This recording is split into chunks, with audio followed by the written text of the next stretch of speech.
Hello everyone, welcome back to another new video. Guys, हामीले हाम्रो daily लाइफमा प्राय यस्तो खालको सेन्टेन्सहरू बोल्ने गर्छौँ, जस्तै कार बेच्ने बाहेक अरू कुनै उपाय छैन, अङ्ग्रेजी सिक्ने बाहेक अरू कुनै विकल्प छैन, उसको कुरा सुन्ने बाहेक अरू कुनै उपाय छैन, माफी माग्ने बाहेक अरू कुनै विकल्प छैन। सो गाइज, यस्तो खालको सेन्टेन्सहरू हामी हाम्रो डेली लाइफमा दिनहुँ जसो बोल्छौँ, तपाईँहरूले रिलेट गर्न सक्नुहुन्छ। अब यो चारवटै सेन्टेन्सहरूमा एउटा कुरा कमन छ नि, बाहेक अरू कुनै उपाय छैन अथवा बाहेक अरू कुनै विकल्प छैन। सो अब यस्तो खालको सेन्टेन्सहरूलाई हामीले डेली लाइफमा बनाउनको लागि एउटा विशेष खालको हामीले एडभान्स स्ट्रक्चरको प्रयोग गर्छौँ र त्यो स्ट्रक्चर छ there is no other way but to. There is no other way but to. Guys, यो एकदमै एउटा एडभान्स्ड इङ्ग्लिस स्ट्रक्चर हो जसलाई युज गरेर हामीले दामी दामी सेन्टेन्सहरू बनाउन सक्छौँ। अब सबैभन्दा पहिला यसको हामी नेपालीमा अर्थ हेरौँ है त। सो अब नेपालीमा चाहिँ there is no other way but टुको मिनिङ के हुन्छ भन्दा बाहेक अरू कुनै उपाय वा विकल्प छैन। कुनै एउटा चिज बाहेक, एउटा कुरा बाहेक अरू कुनै उपाय छैन, अरू कुनै विकल्प छैन भन्नु पर्यो भने हामी यसको प्रयोग गर्छौँ। अब यसलाई हामीले प्रयोग गर्ने स्ट्रक्चर छ there is no other way but to plus V one plus object. सबैभन्दा पहिला there is no other way but to, त्यसपछि हाम्रो सेन्टेन्समा जुन भर्ब छ त्यसको फर्स्ट फर्म भवन अनि लास्टमा अब्जेक्ट। अब यसमा एउटा इम्पोर्टेन्ट बुझ्नुपर्ने कुरा के छ भन्दा जुन there is no other way but टुमा इज छ नि, हो यो इज चाहिँ के हुन्छ, यदि हामी सेन्टेन्स प्रेजेन्टमा बनाउँदैछौँ भने इज हुन्छ, पास्टमा बनाउँदैछौँ भने वाज हुन्छ, अनि फ्युचरमा बनाउँदैछौँ भने विल बी हुन्छ। सो हाम्रो यो चाहिँ हेल्पिङ भर्ब हो अनि यो चाहिँ हाम्रो के हुन्छ, टेन्स अनुसार के हुन्छ, हाम्रो चेन्ज हुन्छ। सो अब there is no other way but to प्रेजेन्टमा, पास्टमा बनायो भने there was no other way but to, अनि फ्युचरमा बनायो भने there will be no other way but to है त, अनि भवन अनि अब्जेक्ट। अर्को पनि यसमा एउटा इन्फर्मेटिभ कुरा के छ भन्दा जुन यसमा बट युज भएको छ नि, यो बटको मिनिङ चाहिँ तर होइन है। बट भनेको नर्मली तर हो, तर यसमा चाहिँ यो बटले तरको भूमिका खेल्दैन। यसमा यो बटले बाहेक भन्ने सेन्स दिन्छ है, बाहेकको काम गर्छ यसमा बटले। सो अब यति कुरा जानिसकेपछि हामी जान सक्छौँ इक्जाम्पलमा, र इक्जाम्पलबाट यसको पुरै कन्सेप्ट क्लियर हुन्छ है त। सो अब हाम्रो फर्स्ट इक्जाम्पल छ कार बेच्ने बाहेक अरू कुनै उपाय छैन, कुनै विकल्प छैन। मानौँ मैले कार किने, अब मैले त्यसको ऋण चुक्ता गर्न सकिनँ भने म भन्छु कार बेच्ने बाहेक अब अरू कुनै उपाय छैन, एउटै उपाय छ त्यो हो कार बेच्ने, त्यो बाहेक चाहिँ अरू कुनै उपाय छैन। अब यसलाई इङ्ग्लिसमा there is no other way but to sell the car. There is no other way but to, त्यसपछि के काम भएको छ यसमा, बेच्ने काम, बेच्नु भनेको सेल अनि द कार। सो यसमा हाम्रो भर्बको फर्स्ट फर्मको प्रयोग हुन्छ, यो चाहिँ हामीले जान्नु आवश्यक छ। अङ्ग्रेजी सिक्ने बाहेक अरू कुनै उपाय छैन, अरू कुनै विकल्प छैन, कहिले, वर्तमान समयमा, अहिले प्रेजेन्टमा है। सो अब यसलाई इङ्ग्लिसमा there is no other way but to learn English.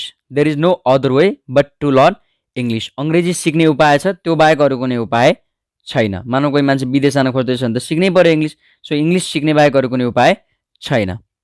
Next, उसको कुरा सुन्ने बाहेक अरू कुनै उपाय छैन, अरू कुनै विकल्प छैन। There is no other way but to listen to his talk. There is no other way but to listen to his talk. हाम्रो यो प्रेजेन्टमा छ, त्यही भएर यसमा पनि देयर इज नै हुन्छ है। अर्को छ अब माफी माग्ने बाहेक अरू कुनै उपाय छैन, अरू कुनै विकल्प छैन है त, जे हुनु भइहाल्यो। तर अब माफी माग्ने बाहेक अरू कुनै उपाय छैन। अब यसलाई इङ्ग्लिसमा now there is no other way but to apologise. There is no other way but to apologise.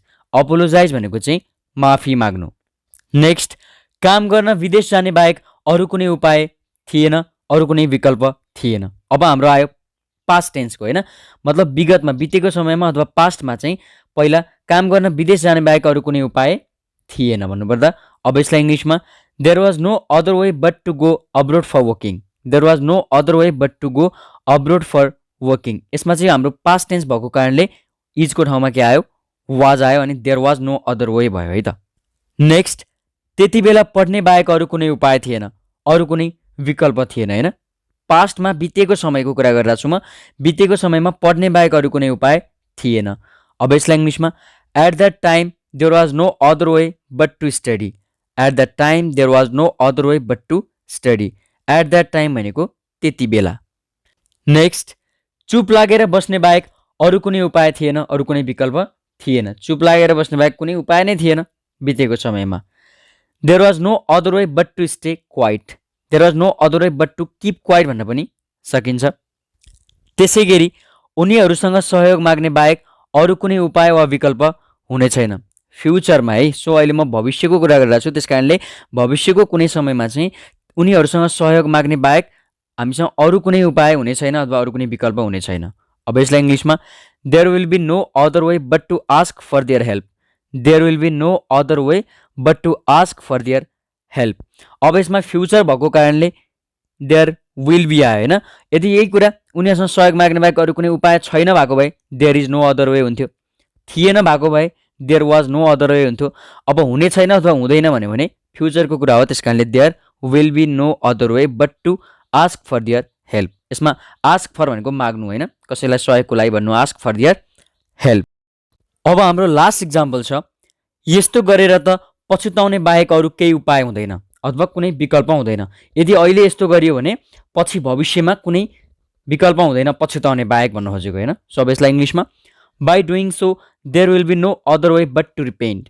By doing so यस्तो गरेर त there will be no other way but to repent. So guys यसरी हामीले present, past र future तीनवटै टेन्समा चाहिँ यो स्ट्रक्चर लगाएर एकदम स्ट्यान्डर्ड इङ्ग्लिसको सेन्टेन्सहरू बनाउन सक्छौँ, जसलाई हामी चाहिँ डेली लाइफमा युज गरेर आफ्नो स्पोकन इङ्ग्लिसमा एउटा फ्लुएन्सी ल्याउन सक्छौँ, एउटा कन्फिडेन्स ल्याउन सक्छौँ।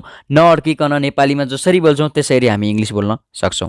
अब छ तपाईँहरूको होमवर्कको पालो। अब यसमा दुईवटा सेन्टेन्सहरू छ। एउटा, अब मेहनत गर्ने बाहेक अरू कुनै विकल्प छैन। अर्को, तिमीलाई साँचो भन्ने बाहेक अरू कुनै उपाय थिएन होइन, तिमीलाई साँचो भन्ने बाहेक अरू कुनै उपाय थिएन। गाइज यो स्ट्रक्चर लगाएर यी दुई सेन्टेन्सहरूलाई तपाईँले कमेन्ट बक्समा लेख्नु होला। यो तपाईँहरूको लागि होमवर्क भयो। तपाईँले भिडियो हेरेर कतिको सिक्नुभयो भन्ने कुरा मैले त्यहाँबाट थाहा पाउन सक्छु। त्यस कारणले तपाईँले यसलाई कमेन्ट बक्समा यसको एन्सर लेख्नु होला र म सही छ वा छैन तपाईँहरूलाई रिप्लाई गर्नेछु। ओके गाइज, आजको भिडियो तपाईँलाई कस्तो लाग्यो? यदि भिडियो मन परेको छ भने प्लिज भिडियोलाई लाइक, कमेन्ट र सेयर गर्नुहोला। अनि मेरो युट्युब च्यानल इङ्ग्लिस साधनालाई सब्सक्राइब गरी साइडमा रहेको बेल आइकनलाई दबाएर अल नोटिफिकेसनमा क्लिक गर्नुहोला। अब तपाईँहरू मजाले प्र्याक्टिस गरेर इङ्ग्लिस सिक्नुहोला यस्ता यस्ता स्ट्रक्चरहरू लगाएर डेली लाइफमा। अब नेक्स्ट लेक्चरमा म फेरि यस्तै महत्त्वपूर्ण टपिक लिएर आउनेछु। त्यति बेलासम्मको लागि बाई बाई।